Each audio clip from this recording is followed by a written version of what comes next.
Ar žinote, kaip geriausia sumažinti rankų įtampą?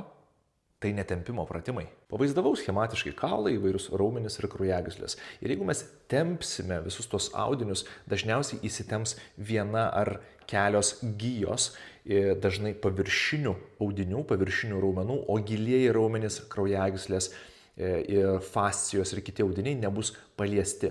Mes turime ir giluminius skysčius, kurie turi būti išlaisvinti. Kraujagyslės, venos, veninis, užsistovėjęs kraujas, limfa. Ir tempimo pratimas šiuo atveju nebūtinai yra efektyvus. Mes turime turėti kažkokį tais kitokį, geriau ir visą apimantį poveikį. Ir tai yra vibracijos principas.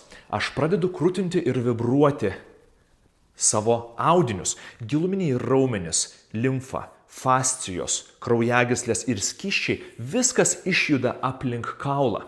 Aš pradedu nuo pirštų ir plaštakos, atpalaiduoju riešus, galiu tai daryti lėčiau arba greičiau, pasirenku savo intensyvumą, tarsi kratyčiau vandenį nuo rankų.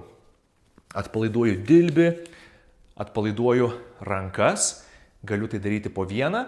Jeigu jaučiu, kad nepavyksta pasiekti peties, galiu ir pamėtyti savo rankas švelniai, inicijuodamas giluminį įtampos paleidimą. Vibracijos principas gali atstoti daugybę tempimo pratimų.